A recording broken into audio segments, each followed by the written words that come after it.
See Beneath Your Beautiful podcast is raw and intimate, sometimes funny, and always entertaining. With new episodes every Saturday, Hara explores our loves, fears, and hopes with a delicious combination of depth and lightness.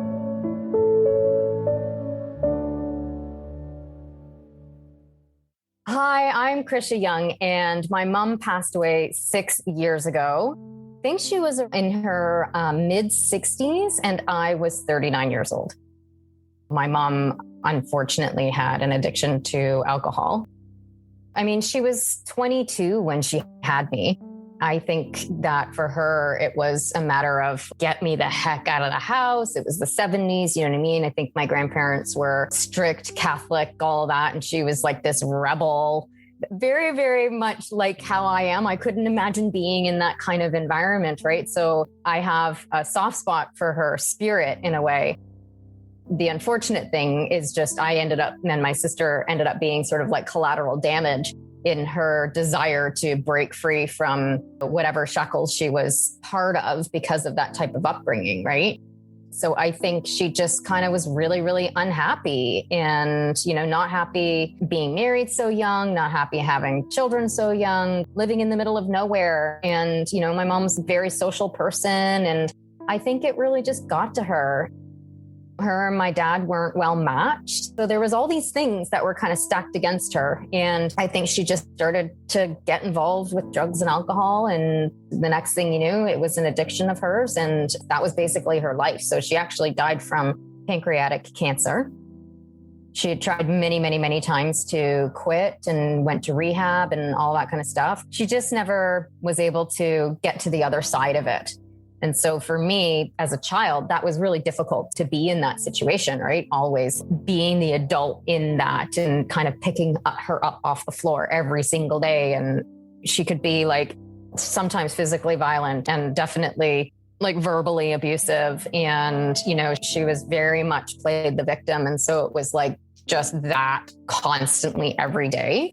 It was really difficult for me to have any kind of compassion for her, any kind of love for her. So we had a very strained relationship, but at the same time, there were pockets of time where we got along and I wanted to have closeness with her, especially as I was becoming, more of an adult. It would just constantly get in the way. So, we didn't really have that opportunity to build something that was like a true mother-daughter relationship, which is unfortunate.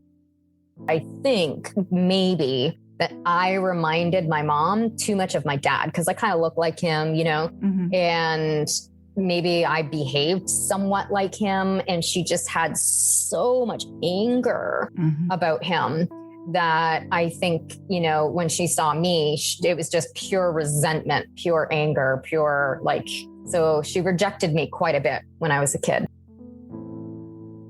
Do you think that your mother influenced the way you mother, good or bad? Oh, 100%. First of all, it was a complete rejection of even wanting to be a mother.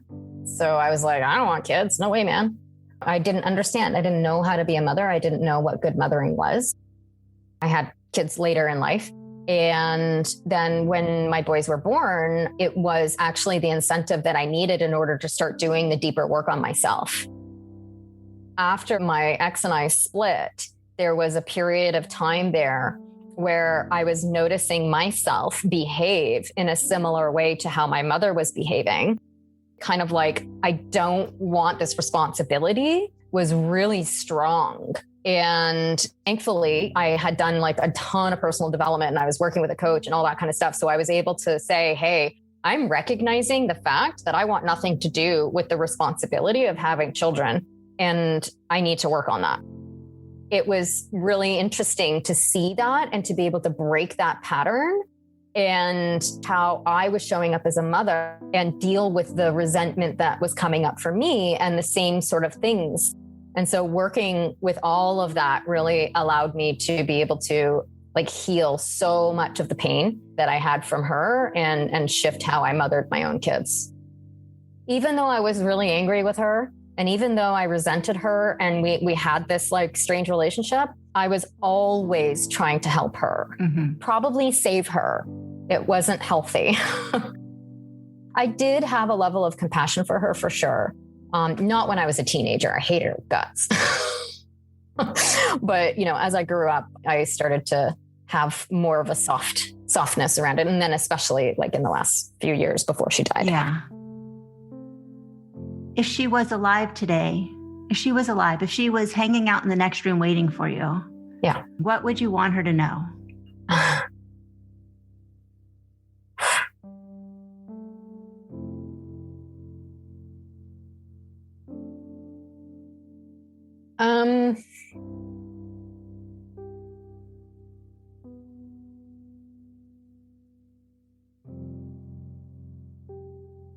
Wow, that question really got me.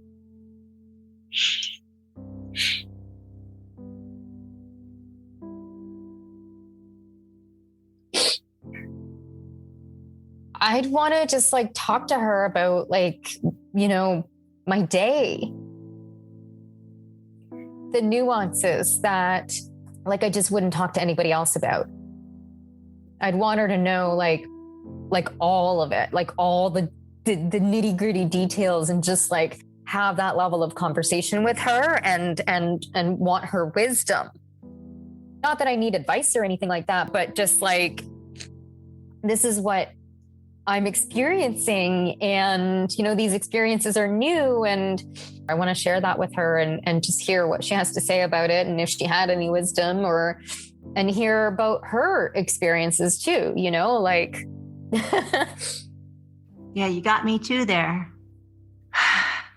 Because I don't think it's necessarily the wisdom that you're looking for. It's just the closeness. There's something special about a mother, whether they were a good mother or not, mm-hmm. Whether they succeeded or not in mothering.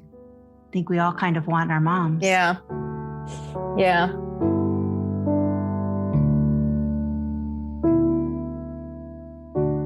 My name is Jillian Crane-Hahn, and my mother, Marion, who we all call Mickey, who'd been in long-term care for about 5 years off and on, was 94 when she died almost 9 months ago.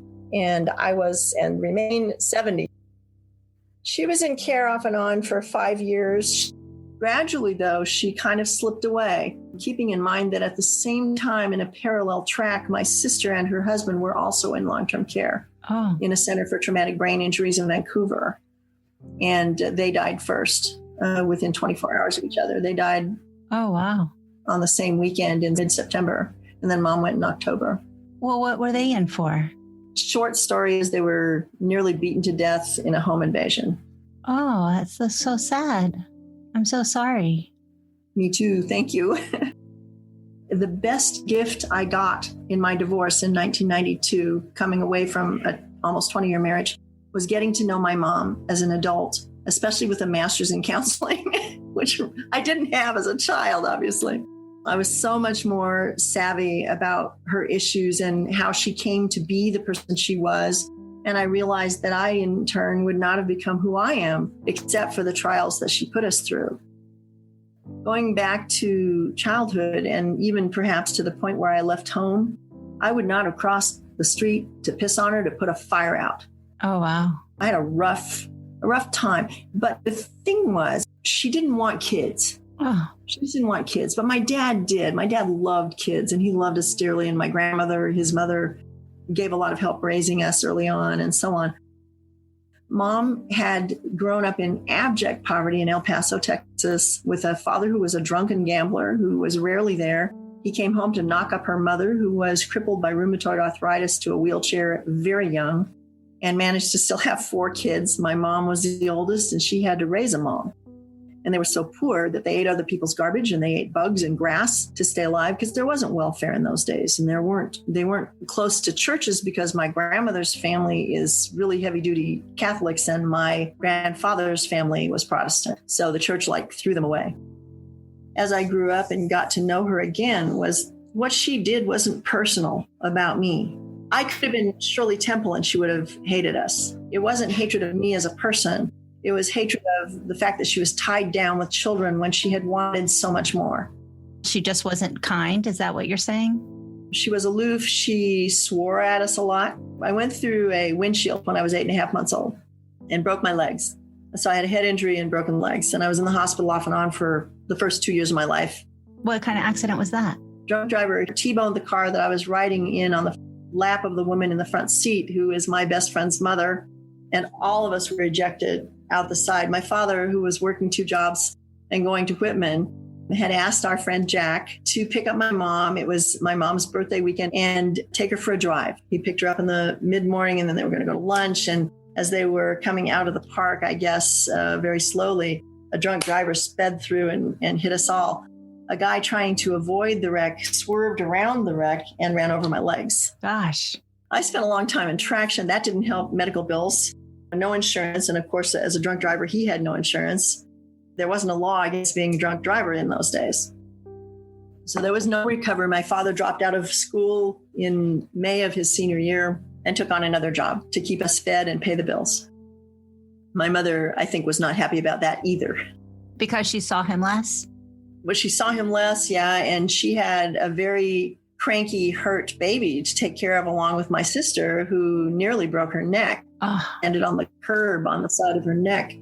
Are you older than your sister, or is your sister older than you? No, my sister was older. My sister was the hope of the family. My sister was the pretty sister. My sister was the talented sister, the smart sister. Ooh, that hurt. But my mom, who grew up attached to my sister more, maybe as firstborn, I don't know, maybe because my sis wasn't injured and she was easier to care for, and maybe because grandma helped more, I bonded with my dad. So I'm daddy's girl, which is fine. Daddy and I remain, and we are the only ones in the family now. Mm-hmm. So I'm sorry. No, that's okay. We haven't had a lot of time to mourn these people or to celebrate them, especially my mom. So you were not very close with your mother as a child, and then you went to college and came back and became close with her. How did that happen? Do you think she softened? I think that she softened a lot. I also think that she struggled with herself, and she punished herself a lot over trying to figure out how things had gone so badly. She and Daddy may have talked too. I don't know. What's your favorite memory of your mom? Of watching her become a friend from the time I was 42 until 70, you know? She admired me. She said nice things about me. She said how proud she was. That's so beautiful. I'm happy for you. Me too, even though it doesn't look like it, maybe. No, it does. I understand. I just have one more question. Sure. If she was in the next room and you could go tell her anything, is there anything you want to tell her? Oh, I guess I'd tell her I was sorry I didn't come more to see her. And I'm sorry I didn't get to just lie on the bed with her and hold her.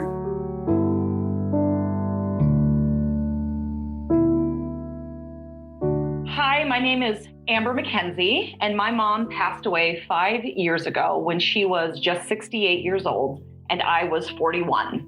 Were you really close with your mom? Super, super close. She was kind of like a soulmate for me, for sure. She wasn't a perfect mother, but she was the perfect mother for me, and just lived her life really honorably, I would say. When she made a mistake, or when she knew that she wasn't living her life the way that she wanted to, she changed it, and she got help, and she got counseling, and she turned into a really amazing mom because of that. I was very lucky. Do you mean getting healthy? Like, what were the issues? My mom and her mother had a very difficult relationship. So my grandma was pretty abusive, and they grew up in a pretty toxic environment. She had 2 sisters, and there's a lot of fighting and a lot of jealousy. And my mom was really beautiful and the prom queen and super smart. But I think that was intimidating to her mother and her younger sister. So there was a lot of tension and a lot of abuse. When my mom became a mother, she noticed that she was doing the same things her mother did. And in the beginning, she used to tell herself, I will never be the type of mom that my mom was. And then as she had kids, she was becoming the type of mother that her mom was. She was abusive in the sense that she would react to us and want to kind of smack us around because that's just what happened to her. Did you find yourself ever parenting the way your mom parented in the beginning? I mean, I would say that maybe, but I've never like hit my children. Like I just knew that spanking was not good and I didn't like it as a kid. So spanking just didn't ever resonate with me. I do notice that I would probably get reactive and maybe yell for sure. I'm asking because, we all vow not to be our mothers. Yeah. And somehow we all turn into them. My mother used to ignore me when she was mad at me, and I hated that. I swore I'd never do that. And it is my go-to. Isn't that interesting? I got into her parenting when she was more healthy. And so I try to emulate that, more than anything. And just communicating with my kids and giving them freedom. She was really good about giving me good, healthy boundaries, but like freedom. She trusted me to make good choices. And then if I didn't, then it was, oh gosh, mom's disappointed or whatever. And I felt bad. For me, that was huge. I really felt a lot of freedom as a kid. You were around for her being sick. Did you help take care of her or anything? Yes. Oh man. I am on a spiritual path, and I realized that probably from a very young age, I knew somehow that my mom was not going to live as long as I wanted her to, because I used to be obsessed with, Mom, you can't die. I also had this feeling like if anything were to ever happen to her, I would take care of her. I wanted that opportunity. I went into denial when she was sick. First, I was like, nope, just total denial. And when I finally understood what was happening, it was rough. But I knew right then and there that my role was to help her and be with her and do whatever I could to make it a beautiful process or just be there. Yeah, that's beautiful. I was so young. I was 18. So I was running away. Oh, wow. I wish there was a do-over. I'd love to be there for my mother because it must have been scary for her too. She was just 46. Oh, man. I don't know how you can't be in denial, because how do you imagine a world without your mother? Do you think that's true? I think that's very true. Yeah, because they kept telling me over and over my mom's dying, and it just wasn't sinking in because I can't picture it. I couldn't picture what that meant. No, same. There was no world where she wasn't in it. Right. How has your world changed? Of course, in my mind, I was thinking, I can't do this without her. I can't do this life without her. But obviously I can. The other thing that I came to is just the understanding that she is still with me, and I still talk to her. I still ask her for guidance. I still ask her to appear. She comes to me in dreams. I sense her essence. But my world has changed because I had to find my own inner mother because my physical mother was gone from my sight. I don't know if you dream of your mom. Oh, yeah. I know in my heart that is 100% my mom. Her essence is just like, hey. And, it's funny because sometimes I've had these dreams where I see her and I'm like, oh my God, Mom, I thought you were dead. Like, you're not dead? And she's like, no, I'm right here, fine. Same dream. Seriously? Over the years, all the time, I'm so mad at her for being alive. And I say in the dream, I've been looking for you my whole life. Yeah. Yeah. And here you are, just fine. Yeah. I thought it was because of feeling of abandonment. No, I think she's there. Just like. She's just okay somewhere. Yeah. That's much better. That's much better. Well, because then sometimes I wake up and I'll hug her, like it'll be a real hug, like I can feel it. And then I'll wake up and I'll think, oh, maybe this life sometimes is more like the dream. And that dream is what's really happening. That's what I feel. Like the truth is my mom is still there. Yes, she's in a different form, but 100% she's still there. And she's just so funny. She's just in the dream. She's like, yeah, I'm here. That's exactly the same dream. It actually is bringing tears to my eyes because it's such a beautiful thought, thinking that yes, I'm here. Yeah. Instead of my desperation of looking for her, if I can see it through her eyes of, yes, I've been here. Here I am. I'm fine. I'm here. I've been here all the time. Oh, I feel so overwhelmed with that beautiful thought. Thank you. Yay. That makes me happy that too. makes me so happy. Awesome. Hopefully we'll both dream of our moms tonight.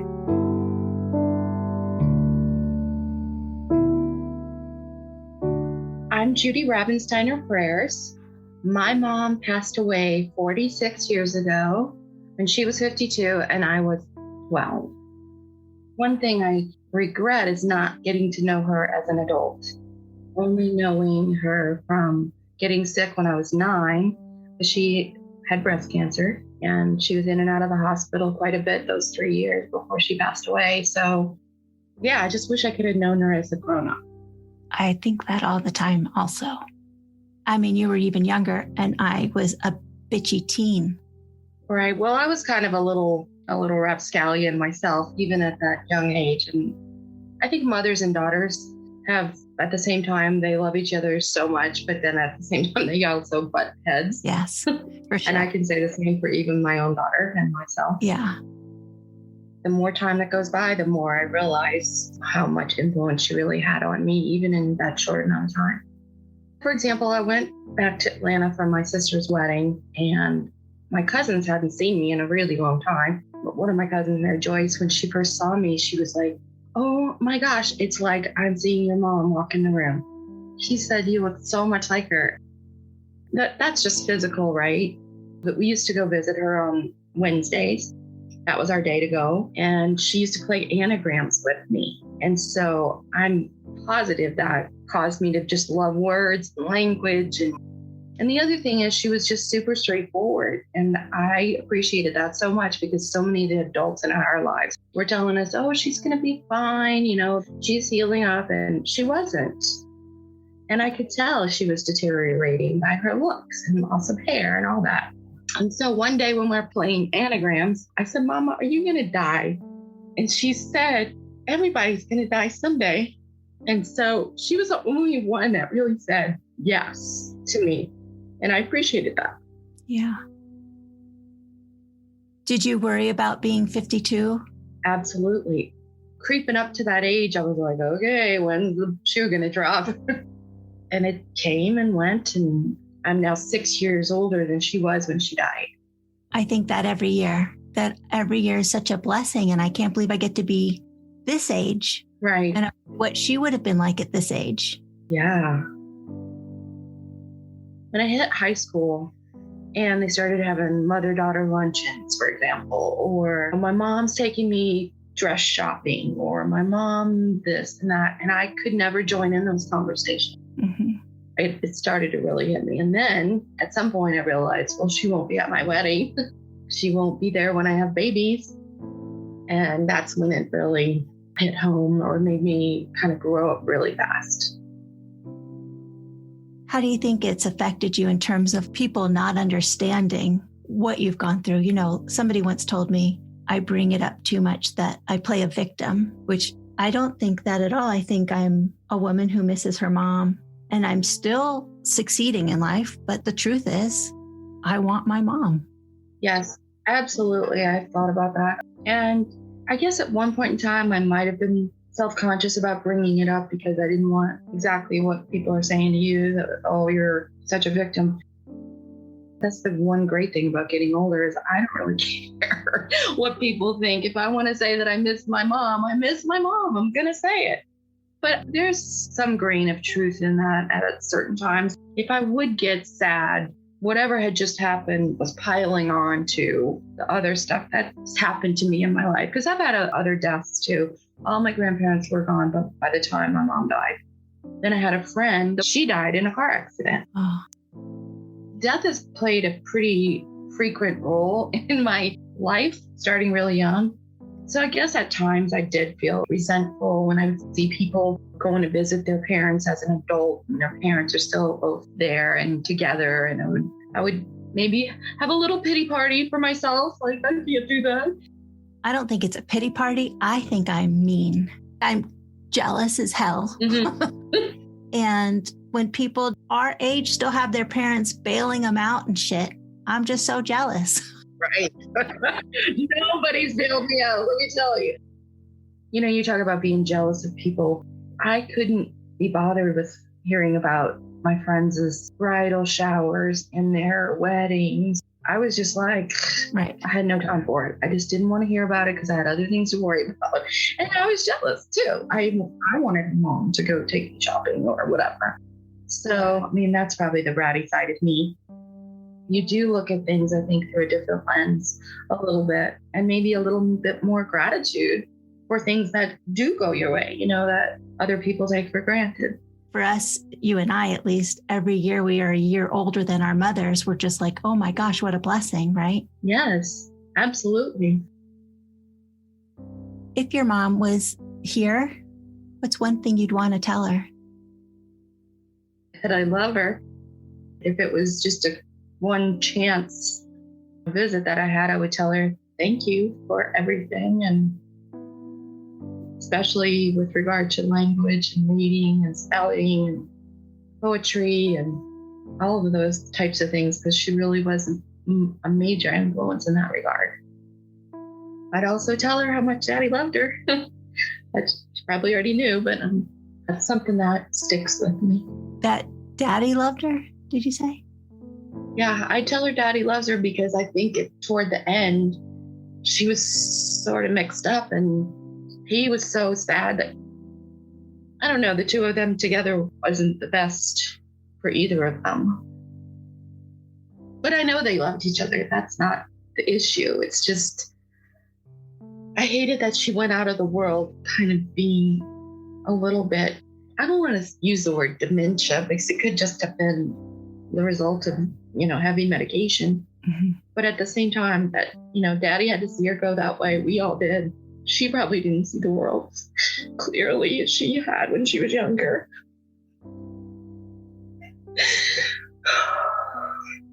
You know, my mom was in the living room also, or her hospital bed wasn't at the end also. Mm. Those are weird last memories to have. I understand what you're saying. I mean, she was bedridden and there was a catheter and bedpan, and I'm sure that's not how she wanted to end her beautiful, sophisticated life. You end it like that, but I just have to think that must get erased. When you look back on your life in heaven, that part doesn't even exist. I agree with you 100% that it's a higher understanding, a higher enlightenment, and where there aren't fears and pain, and a place of joy and wholeness. Yeah.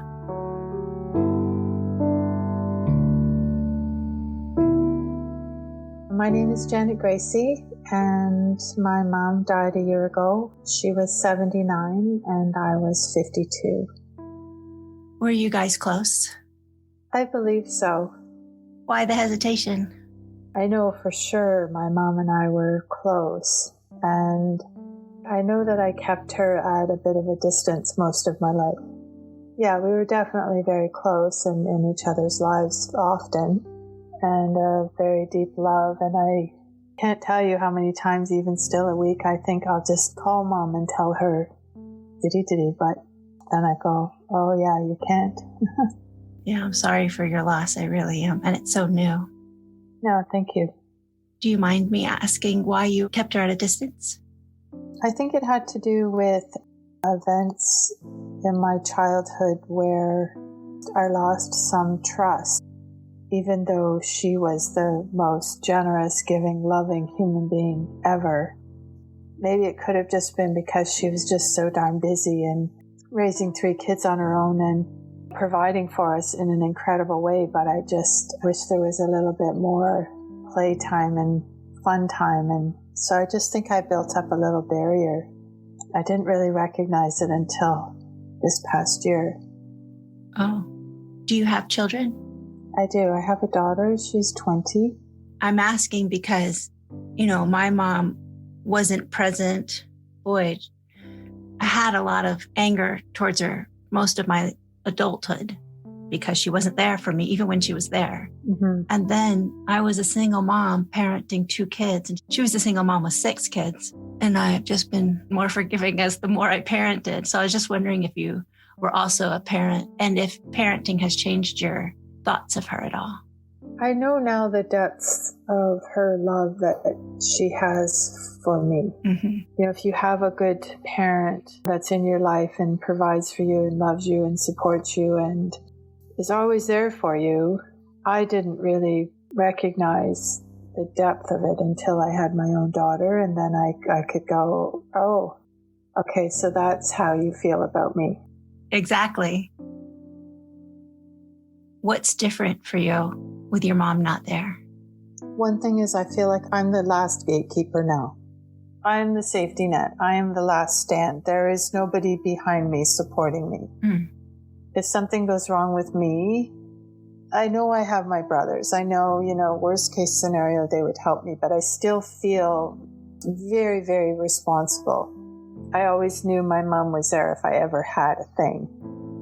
And the other thing was, I feel like I was really forced to find the good, even more so to be self-reliant more so, but also just in every circumstance, where's the good? And I guess the third thing is that I now feel rather driven to be very healthy. I guess the fourth thing is that in order to support my mom's legacy, I know she had friends and all the rest of it and had a life of her own, but I know that she also lived for my brothers and I. And I know for a fact that she is expecting us to find joy and happiness more than we've ever had. Mm-hmm. So things are very different. They're all good except for the void, right? Mm-hmm. The void is awful. Yeah. Someone told me something interesting. If one believes that your loved one becomes pure love and pure light when they die, then that's what they are, is pure love and pure light. Mm-hmm. They're not sorrow and they're not grief and they're not anger. So if I want to meet my mom, I need to meet her in pure love and pure light and not in, despair. And of course, that's what she wants for you. Yes. Yeah, that was a very big help for me. It is comforting to know that I was loved just as deeply and richly and fiercely as I love. It's quite a mirror to have that without a doubt knowing. Grateful my mom was who she was. She could have been a whole lot of other things as a single parent. My mom wasn't alive for my first marriage or my children or, while she was so far from perfect, I knew I was loved so much.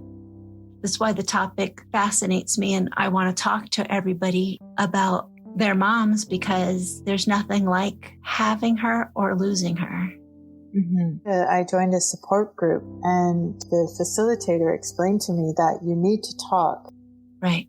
It's part of the integration experience. It's part of the recovery experience. It's part of losing a loved one. Mm-hmm. And you're not okay when you don't. And mainstream people don't want to know. Don't you want to talk about your mom and tell me all the beautiful things you remember about her? I want to talk about my mother. I don't care that she's been gone 35 years. I want to talk about her. I want her to be alive for me. That's how we keep her alive. My mom, she had a love of herons, and she always said that if she saw a heron, it was going to be a good day. That was her thing. And she would tell us, I saw a heron today, and this happened, and this happened. And, we would hear all of her stories. I was driving 2.5 hours to the funeral home, and I had just spent an hour on the phone with one brother, and it felt like an hour on the phone with my other brother, and we were just drained. And it was very emotional, and we were all, I think, crying, and I got lost. And my one brother said, don't be late. And I was like, I'm not going to be late. I've driven to, this place forever. I know where I'm going, and I won't be late. Well, I got lost. And then I ended up at this T intersection, and there was a swamp right in front of me. And right from that very spot, a huge heron took off and flew all the way across this whole swamp and then soared off into another direction. And I was just like, okay, it's going to be okay. Thank you, Mom.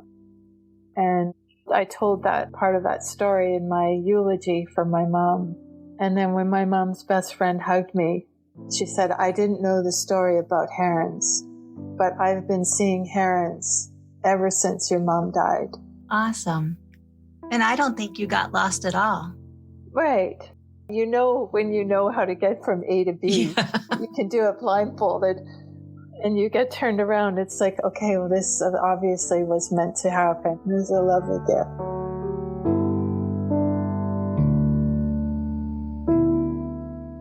Well, hello, my name is Karen Holzer, and my mom passed away about 45 and a half years ago, and she was 57 and I was 21. I like that it was about 45 and a half. Yeah. That's pretty exact. That's funny. Do you mind if I ask how she passed away? She was here one day and gone the next. It was a cerebral hemorrhage.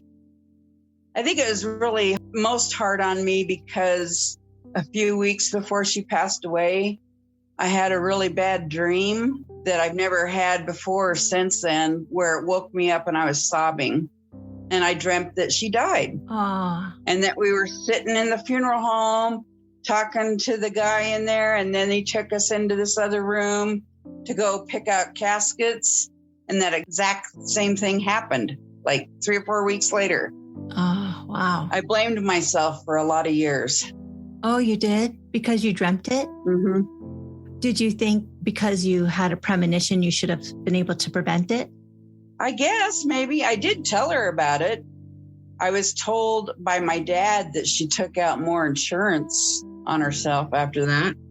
Oh, That was pretty weird. that is weird. I wasn't a Christian then. I mean, I believed in God and stuff, and I did a lot of questioning back then, a lot of questioning. Now, since becoming a Christian, you know, I look at it in a different perspective now. How do you look at it differently? It wasn't my fault, that it was just a weakening in that artery that just decided to pop, you know, at that particular moment. And my dad wasn't in town when that happened. It was in November, so he was up hunting with his hunting buddy clear up north. Were you living at home then with your mom? Actually, I got married when I was 17, so I was married. How do you think not having a mom changed how your life turned out? Getting pregnant at 17 and married at 17, there was a little rift there at that time, you know, because of the circumstances, of course. But we patched things up, and I guess I just was sad that I didn't get more time with her to reconcile that some more. And my youngest child was only like 4 years old when that happened. He just remembers her as the Cocoa Puff grandma. That's And cute. then, of course, I had 2 children after she passed away, and so they never had the chance to know her. Back in when I was a kid, I had a couple of autograph books. And of course, I didn't know any famous stars or anything. It was my friends and my relatives that signed it. But my mother signed my autograph book, and I always recite this little quote that she wrote in there to my kids. And it's good, better, best, never let it rest. Till your good is better and your better is best. Awesome. Yeah. That's cute. My mother wrote in my autograph book too. She wrote, "Stop being in such a hurry to grow up. Enjoy being 15. I'm enjoying you being 15." I was in a rush to grow up. You obviously were too. Yes. That's for sure. You look all sweet and innocent, but Yeah. Fooled you. I like that. She wore the same dress to all of us kids' weddings. It was a beige lace dress, and all she did was change the color of her accessories, her purse and her shoes and her gloves and her hat. In fact, my brother and I, when my mother passed away, they wanted us to bring the clothing that a woman would wear except for shoes. And so we were deciphering what dress, and my parents in 1965 celebrated their 25th silver wedding anniversary. So she had the silver lame dress. And my brother, the middle brother, he suggested that dress. I said, oh no, it's the beige lace dress. So that's what we buried her in, was her beige lace dress. I think that's more appropriate for eternity. Yeah, I think so too. I think the silver lame was a little bit flamboyant. The rest of eternity, it seems like a little much. Yeah. If your mom was in the next room and you had an afternoon to spend with her, is there anything you would want to tell her? Oh, gosh. Just how I've missed her and missed experiences with her.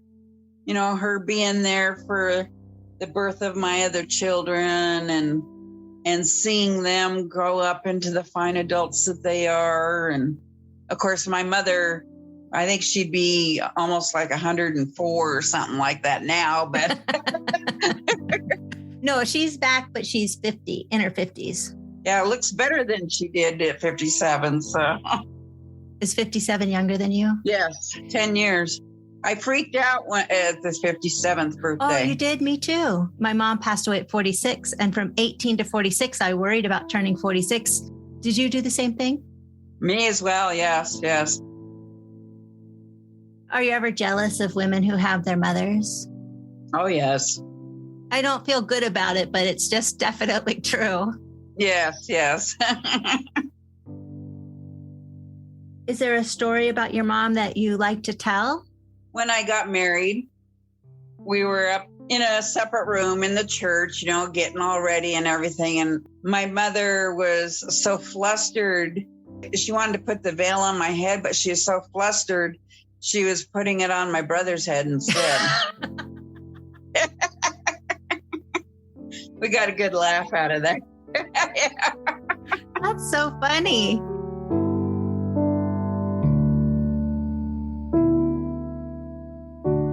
Hi, my name is Leslie Woodfill, and my mom passed away 7 years ago when she was 74 and I was 51.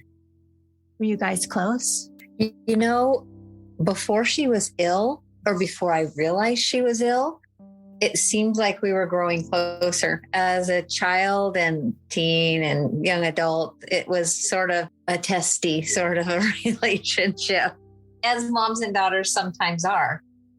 I think as she sort of internally realized things were going wrong, she started to soften. My mom was of German heritage. Wasn't a bunch of I love yous and snuggles and stuff like that. And when she became sick, things changed. And I thought, where were you? Okay. You know, we were at Red Robin and she put her hand on mine and then she looked up at me and then she did this thing that she does where she would touch your face and sort of go down the side of your face. And she says, you know, I love you, Cess, right? And I was just like, you know, tears were trying to fight back. And I think it was at that moment I realized really there is something wrong. And I needed to forgive what was the past and embrace what the future was and be grateful for that moment. How long was she sick for? About 10 years. Oh, wow. And do you think you forgave her and you had a good relationship at the end? Yes, for sure. There was those opportunities then where I could still kind of go back to that sassy kid thing. And she'd look at me and raise her eyebrow, you know, because she couldn't communicate. And I'm like, I know, you know, and then she'd smile. It was in a way a good thing that it was such a long illness, because it did give those moments of healing, you know, where I could just lay my head on her chest She would hug me with her chin. Ah, well, what happened that she couldn't communicate? My mom had what was called dementia with Lewy bodies, which is an Alzheimer's Parkinson's mix. So was she diagnosed in her late 60s then? 64. And then she died at 74. I'm almost 58. So the idea that is that lurking around my corner. Yeah. I try not to think about it. Tell me more about her when you were younger, the German mom that you had. What was she like? She was pretty strict. Kind of towed the line with what you did. And one factor is she grew up in Germany during World War II. She would say things, you'd get up in the morning and you just came down the stairs. You've not said a word. You haven't really even come around the corner yet. And she'd say, well, who stepped on your liver? And I'm like, I don't even know what that means, And it would always irritate me. And I would just be like, I can't even respond, and then she'd say, I don't know why you're so upset. And I'm like, well, I wasn't, But then you would look down at the counter and she prepared your breakfast for you. How are you like her? Probably I'm like her in that I have high expectations and I don't take a lot of guff from people. Just say it or get on with it. We don't have a lot of time for mishy-mashy stuff, And that was one thing that she taught me as a kid too, is like, speak your truth. And if you're speaking your truth, then I'll stand up for you. Oh, I love that. Is there a favorite story you have about your mom or like something you just really, really miss? One thing I miss is when she was trying to be expressive of love, that touch that she would have that would go down your face. I miss that. That will make me weepy just thinking about, Did she do it more than that one time? Like every 5 years. It was something where you thought, I wish I had more of that. Yeah. I do remember as a kid, we had a chalkboard just off the kitchen. And I remember one time writing, I love you, Mom. I love you, Mom. I love you, Mom, like hundreds of times, right? I spent a long time writing this in chalk. And I said, Mom, I got something for you. And she looked around the corner and she's like, okay, it's dinner time. Erase that. Yeah, it still sticks, but yet this moment of, I love you, Cess, erases it. If she was here waiting for you in the other room and she wanted to have a chat with you, what would you want to tell her? Oh, now I'm going to cry. I'd want to tell her how beautiful her grandbabies are because she saw my sister's kids and she saw my brother's son, but she didn't see my grandbabies. Sorry. Okay. The weekend before she went to hospice was my daughter's bridal shower. So, all that weekend, I'm trying to enjoy the bridal shower and the oncoming of this new union and, all of this. And in the back of my head, I'm like, and Monday we're taking her to hospice, Sorry. I would have wanted her to see my kids' weddings and my grandbabies because they're beautiful. So. Is there any part of you that believes she does see them? She is with you? That's funny that you say that because I talk to my brother a lot and I say, I smell Mom's perfume. She wore Oscar de la Renta, right? Mm-hmm. So I'll come into my house. I don't wear Oscar de la Renta. Nobody I know does. And I'll smell Oscar de la Renta. And I'm like, oh, hi, Mom. How are you? Mm-hmm. Or I'll catch a whiff of the scent of my mom and dad's house as my mom was in their bedroom and the scents that come with a person who's losing their battle with life. The different smells of the bathing things that they use and the shampoos and ointments to keep the muscles not sore and stuff like that. Every once in a while, I'll smell that as well. But I like it better when I smell Oscar de la Renta. Yeah, because I'm thinking when she's coming, then she's coming happy. And when she's coming, with those other scents, I feel like she's saying, I'm here. I'm here. And almost like seeking a hug or giving a hug. But the Oscar is like life, you know? I just heard something. Losing your mom is like being 5 years old, standing in the park. The balloon flies away and you're left with the string just drooping.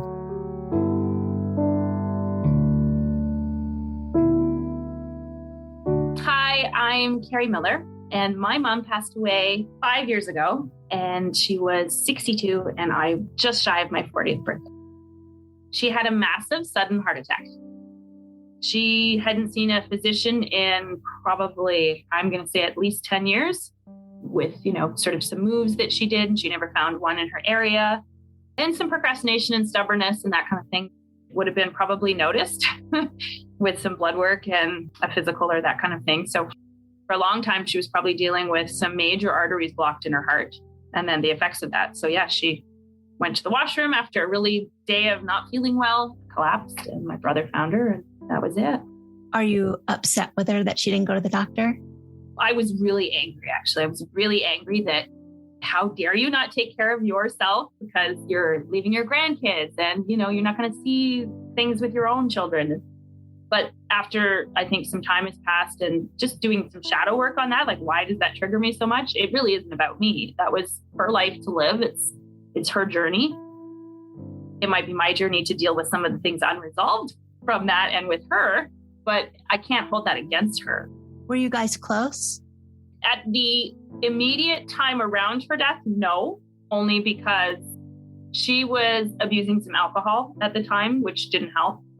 And it changed her behavior quite a lot. And so we were having a bit of because we had switched to the power dynamics of me owning the house and being her landlady, which, So my last interaction with her was actually quite terrible. And I remember leaving the house because we'd replaced a refrigerator that, had decided to just not perform properly. So we replaced it. And the battle that some small little thing for her was huge. And we had a battle about it. And I left the house and I looked at my husband and I said, okay, it's time to talk to our realtor because I'm done. I can't do this anymore. I don't want to be in this role with her. Before that, though, yes, we were close. She actually moved closer to be near us to help with the grandkids and sit and have wine and talk and whatever. She'd visit. She helped out quite a bit. In what ways are you like and not like your mom? I think I take on some of the victim role like my mom does, which drives me absolutely batty. I hate it. So that's there. I call her like the eternal victim. She never quite got over getting divorced and having her world change and it being out of her control. I'm stubborn like her in terms of sensing other people's empathy and having a very high empathy myself. That is a lot like her. She was sensitive that way to what was around her and energy conscious. The gentle spiritualism that came from her is definitely me. So I like that part. There's a lot, I think, that I'm like my mom. Was there anything as a little girl that you swore you'd never be like your mom and are? I think the nagging. I hated when she would nag us. And I catch myself now with my kids going, oh, you don't listen. You're not hearing the words coming out of my mouth. Why can't you just do this? And there's the odd time I'll stop and go, whoa. Or I'll see myself, I'll like be doing something in the mirror and I'll see a mannerism and I go, oh my gosh, that's my mom. Like, whoa, that was her right there. And it makes me like shudder because I see as I'm getting older, I'm like, gosh, am I ever shifting to recognize her there? Do you feel different in the world without your mom? Gosh, yes. That was a pivotal, I just got goosebumps. Pivotal sort of changing point for me in my life, actually, because it was a important role. I mean, that's a main relationship for me and a fairly stable one throughout. At least I knew what to expect with my mother, but she was at least there. She would show up. Mm-hmm. She would help. She would do that stuff. So it was a constant in my life. And for that to switch at the age that it did, turning 40, when a lot of expectations reprioritize. And so that was a big pivotal moment for me to reprioritize what was important. And it shifted my marriage. It shifted how I look and handle my kids. It shifted a lot in me I think for a while I stayed in that sort of like the fight, flight, freeze reaction where I was kind of frozen for a while. I don't know how I would have been had she not died then. What in particular changed? I'm what I call a recovering people pleaser. And I get that because of my family of origin and, divorce and all of that stuff, and trying to mediate and make everything flow instead of dealing with conflict. And coming into your 40s and knowing that, geez, like that, she's gone. Okay, why am I doing everything you want me to do? Because it doesn't fit. I think that's why I froze, because it's a lot to process to come, like that's a different change to go from people pleasing and not recognizing that it hurts me because I don't have boundaries and I don't set limits right? To this doesn't make me happy anymore. I have anger here. I have why. So now it's all the shadow work that I have to do in order to understand that expectations are now set by me first. Mm-hmm. So it did that for me. It kind of was like a energetic slap in the face, if you will, of, hey, is this really the life you want? What are you doing? Mm-hmm. Are you worried genetically that you have what she had? Yes. It's been a constant dialogue now because it's on both sides of my kids' family. Like both lineages have it on multiple spots. And it becomes now even more important to look at health, right? And I'm worried. But only to say that, only to know that I have to then put extra care into health. Not that I'm worried that I'm going to, for instance, drop dead. I'm at peace with dying, actually. I'm not afraid of that part of it. I'm not either. It's kind of comforting, actually. I'm totally okay with it. Yeah, I'm good anytime. The only fear I have is to leave my children motherless. But other than that, I don't want that for them. But they've also kept me alive, I'd have to say, through the years, through the hard parts. The days that I was like, this isn't going to work anymore. But then there's 2 children at home. So. Yes. Oh, I know exactly what you're talking. Yes. I'm here for that reason too. Mm-hmm. Yeah. That's a hard one, actually. Because. Oh, just of the sort of darkness that you can go down about giving up, but knowing that the kids are the anchor, which is great. I know many people that don't see it that way and have even asked me, like, what do you do on those days? I'm like, well, they're the reason why.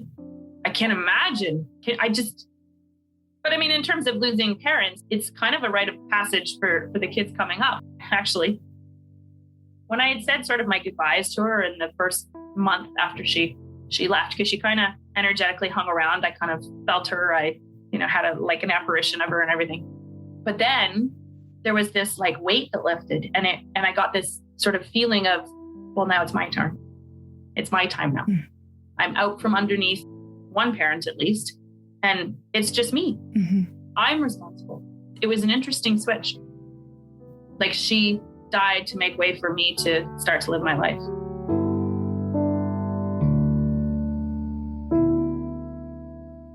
Renee Johnston. My mom passed away 47 years ago when she was 42 and I was not quite 4 years old.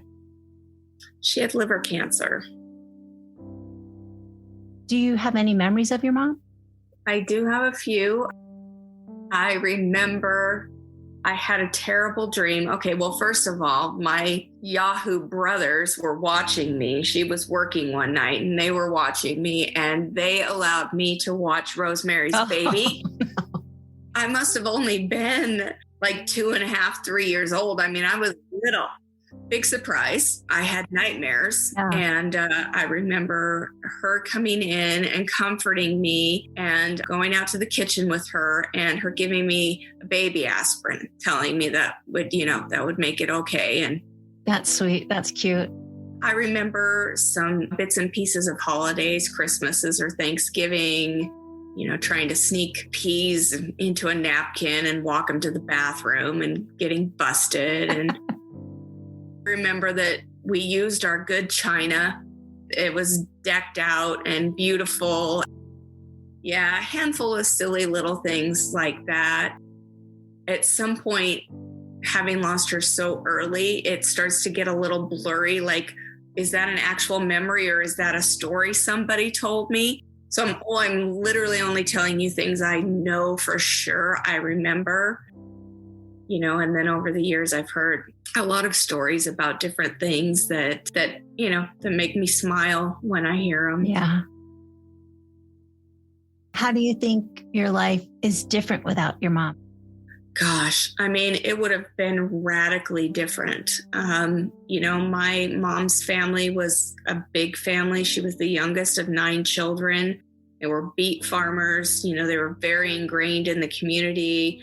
All her siblings lived in and around that area. So I would have, until I went off to college or whatever, I would have stayed in that area. I would have never moved to Idaho. I would have never moved to Washington, probably. I would have never met 90% of the people that I know now, or, they would be all different people in my life. And who knows? I mean, from that perspective, radically different.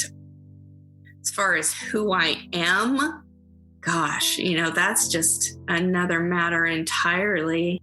I wonder sometimes, would we have gotten along? Would we have had those teenage mother-daughter fights? And I'm sure we would have. I'm sure it wouldn't have been all just blissed out. But, I definitely have her idealized in my mind. I mean, there are some things I know are not exaggerations or nostalgia. She was tall and elegant and beautiful, and she had good girlfriends, and her brothers and sisters loved her, and she had at least 2 men, in her adult life that adored her, and her children adored her. So I know that some of that is not my childish, exaggeration of who she was. But then my brother that I'm closest in age to, he and I had gone on a trip back to Montana to visit some family, and we'd gone to the cemetery. I was probably 19 or 20. I was standing there in the cemetery at her grave, and I just lost it, just fell apart, which honestly, I've probably cried about my mom having passed. I could count it on one hand. And he asked me what was on my mind, and I said, I'll never be as good as she was. I just feel like I'll never be as good as she was, or I'll never be everything she was. This makes me emotional. So he had to remind me. He said, she wasn't perfect, Renee. She had a temper. One time she got mad about something, and she slammed the car door and slammed part of me in it by accident, and she wasn't perfect. And I'm like, okay, I get that. I would love to have really, really known her and not just the idea of her. What do you think, if your mother is like some kind of, now all around you, what do you think your mother wants for you? Ooh, that is a tough one, because when your mother is gone and you believe in any sort of spiritual afterlife, with I'm not particularly religious, but I definitely believe she's there somewhere, right? You do desperately want them to be proud of you and to think you've made good decisions. And I know ultimately she just wants me to be happy, but there were times, especially in recent years, where I was not my best self. And I remember telling myself, I'm like, okay, Renee, what are you doing? You are Frances Schrader's daughter. This is not how she would act or what she would want for you. And so I can't say that I know enough to say she would want me to be this type of person or that type of person. I wish I'd had direction from her, study this, or don't let this bother you. Or, I guess I did hear at one point that she had wanted me to be a ballerina. That I definitely did not manage. That's funny. Do you know enough from stories or whatever to know how you're like your mother?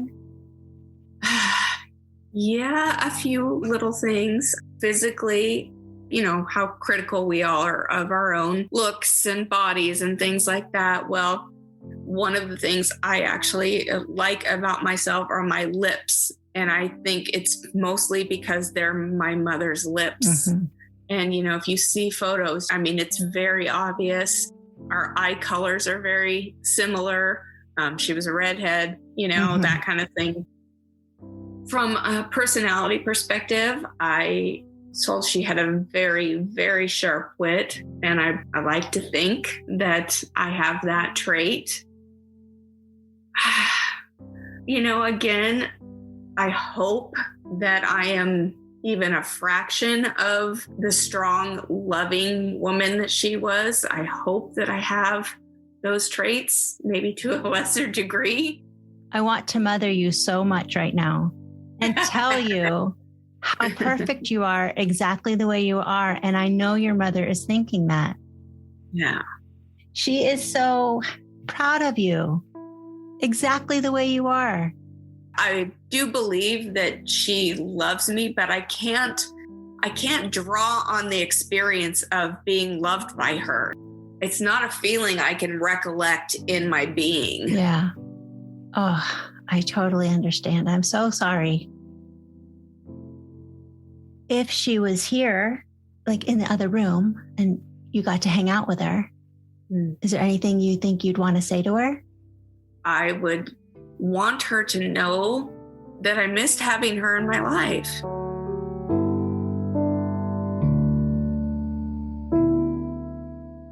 My name is Lona Barnum, and my mom passed away 56 years ago when I was 12 and she was 54. You're how old now? 68. I know that I feared 46. Was I going to die the same age my mother did? Did you have that fear? No, I can't say that I had that fear. For me, I think it was more not celebrating. I'm getting emotional. Jeez. Hang on. Okay. Whew. This is hard. Okay, so not celebrating being 54, knowing that she couldn't. I think that was tough. Yeah. I wasn't never worried about the totality of it. Like, crap, I'm 54. And I've never felt that way about any birthday, actually. It's like a blessing. It's like, wow. But this one was, I'm 54 and she's not. Mm-hmm. Geez, it's hard. That link has been gone, forever. That's tough. I don't usually talk about it. So that's tough, What's it been like being motherless since you were 12? You're going through emotional changes. You're going through bodily changes. I had a million different questions that went unanswered. My father did remarry. And while my stepmother was a nice woman, she wasn't my mother. Mm-hmm. And so there was no way in hell I was going to ask her any questions about anything, and it wasn't that I didn't like her. She just wasn't my mother. And sadly, I think I just put this kind of barrier up because if I ask her a question, then I'm admitting or accepting the fact that my mother's gone and I can't ask her.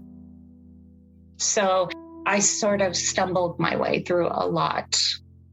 Some days were good, some days weren't, because there's that little green jealousy that rears its head and says, you have a mother and I don't. And that's not fair. That's really not fair. And you don't understand it. From diagnosis to death, I think it was 2 years. And it was a hellish 2 years for her. It was awful. So that's the other thing is you're 12 years old and you're looking at your mom who had been robust and was up every morning cooking at the crack of dawn and cleaning house and doing all these things and playing cards with you and reading to you and scolding you and all of those things that you grow up with. And then all of a sudden you're looking at this woman who can't get out of bed, and she's highly medicated, and part of the responsibility for care now falls on you. So that was the other side of this. And I did have resentment. I never thought I really did, but I did. I had a lot of resentment because my dad was a truck driver, so he was gone a lot. So I'd have my aunt over, and she and I would take care of my mom. And, you know, I wanted to go play with my girlfriends. I wanted to be a kid, and I couldn't do that. I look back at silly things like she wouldn't let me do something. I needed to be home for some reason, and I just felt like she hadn't given me a good enough reason. I must have been maybe 11 at that time, and I was just being that typical 11-year-old snotty kid. And we always gave each other a kiss goodnight, always. And that night I said, no, I'm not kissing you because I don't like you. And I stormed off and went into my bedroom, and I carry that with me all the time. Still? Sure. I understand why you do, but don't you think that in heaven, there's no grudges? She's looking down on you. She knows you were young. She knows you were a bratty little 11-year-old and didn't mean it. Absolutely. You know, I'm sure that there are no grudges in heaven. I'm sure it's all self-imposed on my own. We're human. And so, of course, we drag that bag of guilt around. I remember someone telling me this years ago that carrying guilt around is not a badge of honor. Letting it go is. It's such a good saying. And I think, yeah, you know, you're right. And most of it has dissipated, but there's always going to be those little shards that come through that you go, oh, why am I thinking about that right now? But my mom was quick to forgive anybody and everybody. She never held a grudge. She might get angry, but she never held a grudge ever. So I'm sure she's like, oh, will you let it go? Who knows? I'm sure she is. No, I know. Yeah. Tell me a favorite thing about your mom. She loved a good joke. She told terrible jokes. And so when she would try to tell a joke, she would start laughing in the middle of it because she thought it was so funny. But she loved a good joke. She was a twin, and so she and her twin sister were singers. So there was always music, and she definitely had a beautiful voice. She taught me how to play cards. She absolutely never let us win. If we won, it was because we won, and she wanted to make sure we knew that. So we had hardwood floors in our house, and so every Sunday we had to clean the hardwood floors. And so she would mop them, and then she'd put a layer of wax over them. And then we would get in our pajamas and sit on these pillowcases. And then she would pull us around on these pillowcases to clean the floors. And one time she decided that she wanted us to pull her around on the pillowcases. You know, she's just a little on the quirky side sometimes. If your mom was here and hanging out with you for an afternoon, is there anything that you long to tell her or want her to know? I just want to play cards with her. Have a cup of coffee, play some cards, maybe, you know, take her to the park. General conversation, I think, would be just, I'm doing okay.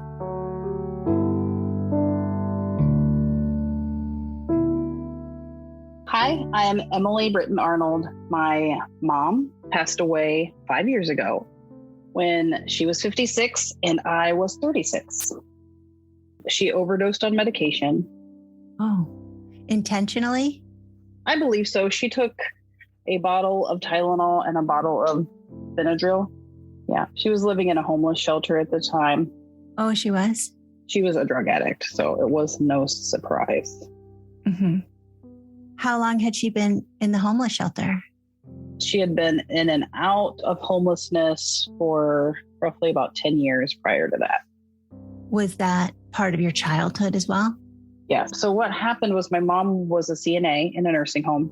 And one of the people that lived in the nursing home was combative and knocked her down and injured her. So she had to start taking some pain medication, and she became quickly addicted to Vicodin. And I was 12, I think, at this time. And really, the majority of the memories that I have of my mom was either she was drugged out on the couch or she was drunk somewhere. Are you angry with her? Not anymore. I was. What were you angry about? When I had my first son, Paul, he will be 18 this year. And I realized how much I loved him and how much I never felt that. Oh. And at least not that kind of love. I mean, that was 18 years ago, so I've dealt with it since then, but that was like the first thing that I remember triggering that anger. I think I was just angry because I felt like I deserved that love too. Mm-hmm. I just knew that it wasn't fair that that was missing for me. And then I really had to deep dive into, did I do something wrong? Was something else happening that I didn't know about? Which there was tons of stuff happening that I didn't know about. Like what? She had bipolar depression. She struggled a lot just with herself. My parents' marriage wasn't great. She had been abused as a child.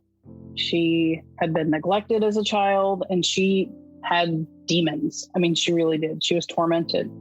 And then she did things like bounce checks and break the law on top of that. So I couldn't have probably survived her life either. In what ways are you like your mom? I'm bossy. I think I know everything. I'm very smart. I'm very driven. And I know deep down that I can figure out how to do just about anything. And those are things that I learned from her. And it's actually one of the things that saddens me the most about her life is that she had all of these things that are what make me successful. And she just didn't know what to do with it.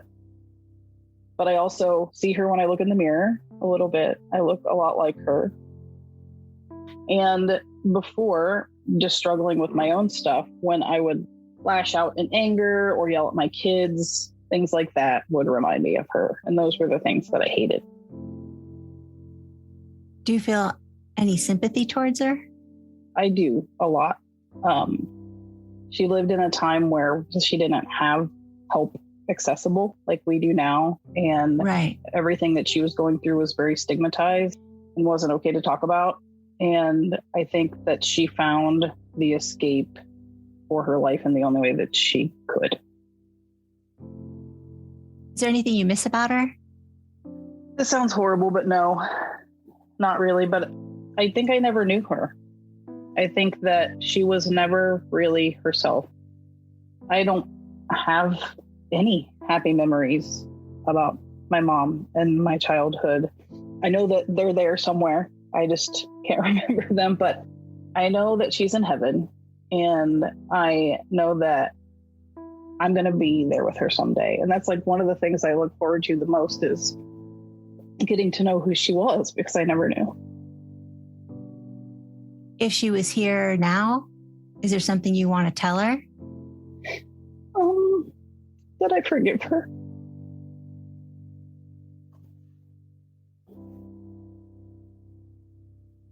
That everything's okay. And that I'm thankful that she was my mom, even though it was hard, because I love who I am today. And I know that I wouldn't be this person had I not had those hardships and challenges that were put on me. Do you think there's anything she'd want to tell you? I imagine she has lots of regrets. Lots of missed moments and relationships and things like that. I'm sure of it. I have them, and I think that she would want me to know that she really did love me as much as she could. And do you know that? I do. Do you think that you didn't know your worth because you didn't feel your mother's love? I think I didn't know my worth because she didn't know hers.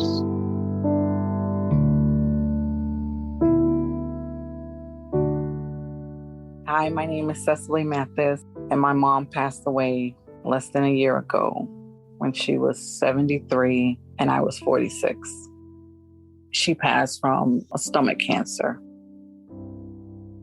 Were you guys really close? Yes. It's like the one thing I've always dreaded, the one thing that would instantly bring tears to my eyes, even if I thought about it. Yeah. And just never really foresaw this day. She would always tell us, I'm not going to be here forever. I'm not going to be here forever. And we would, as young kids, ignore it. Mm-hmm. And then as we got older, like, Mom, stop saying that. You're going to be here. Mom, stop. And now she's not here. It's been hard. I just miss her so much. How is your life different? I'm usually a up person, and generally I am, but I can tell that I'm not the happiest. I'm not happy at work. I'm very distracted, just kind of mega scattered at this time. Mm-hmm. I totally get it. It's just a weird thing to be without a mom, because I feel like that's the unconditional love we have in the world. And then what now? Is that how you feel? Yes. Mm-hmm. It's like things I want to talk to her about, even though, I speak out loud. Mm-hmm. Hopes that she's listening to me and will send me a message some way. But there's so much I want to talk to her about, and I can't because she's not here. And there's nobody I would really trust to talk to. I just miss the daily conversations with her. Like, she'd call me, I call her. Sundays, we go grocery shopping. It's just... Yeah. I don't have any brilliant things to say. I think only people who have lost their mothers understand your loss. The world doesn't really get it. I say that's so true because I have friends and family, a lot of my cousins who've lost their moms, and I felt a lot different about death. I was optimistic about it. Okay, yes, they're gone, but she's in a better place. And you kind of tell it to that person, not really knowing the shoes they're in. And then you're in those shoes and you're like, oh my God. Like, if they felt the way I'm feeling, it's so heartbreaking. I'm giggling because the inner better place, I totally get, but also it's no comfort, right? Right. They might be in a better place, but also that doesn't do anything to comfort me. I want my mommy. Mm-hmm. My mom used to always say, I want my mom. Probably a month before she passed, she would say, I just want my mom. Yeah. Like, I want my mom. And I'm like, my God. And her mom passed when she was young too. Mm-hmm. But she had that innate feeling like she wants her mom's love.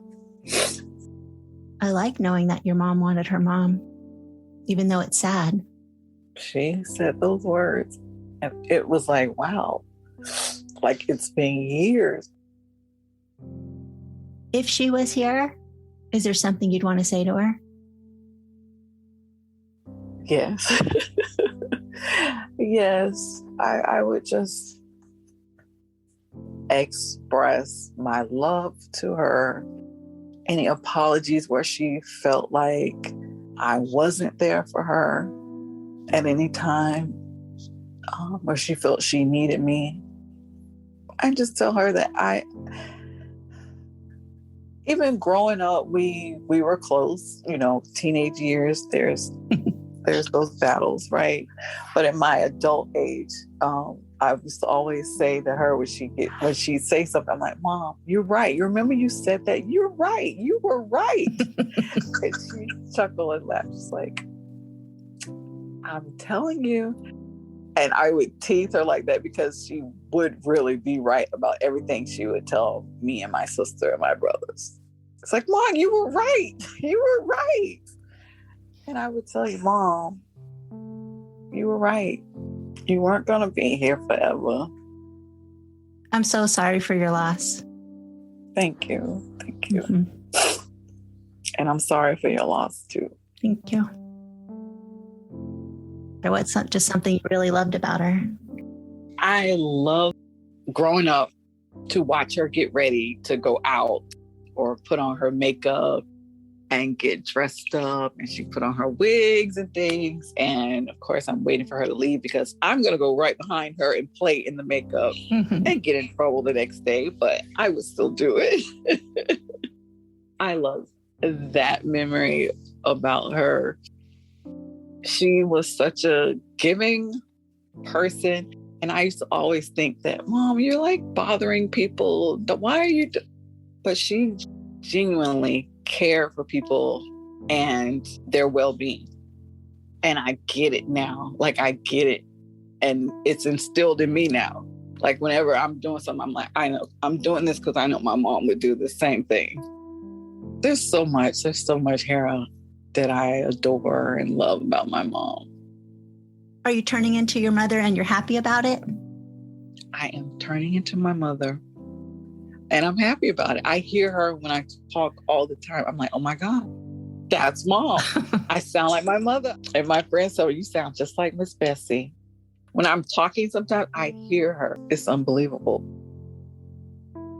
I remember my mother's very hot skin, like she was always hot. Is there a way she touched you that you in particular miss or anything?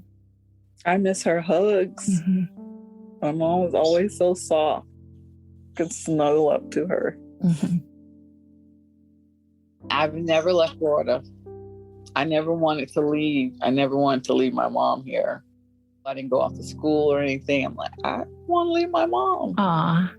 I felt like I had to be there to protect her or something. And now I'm like kind of anxious to move. Like, I'm ready to get out of Florida.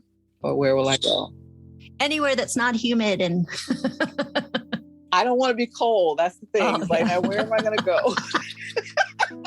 I hear you. Where am I going to go, Hera? Well, I think you should go exploring for sure. Yes, for sure. Do you think your mother thought you should protect her? No. Did she like you hovering? Were you a helicopter daughter? Oh, she might say so. I don't think so, no. It's sweet, though, to want to be around your mom and, My life would have been totally different, I'm sure. But I didn't want to leave her. The world is open to you. That's so exciting. That is exciting and hopeful. That's amazing. That's my goal in life, is to provide hope. You can be sad about your mom, but also the world is out there waiting for you. Absolutely.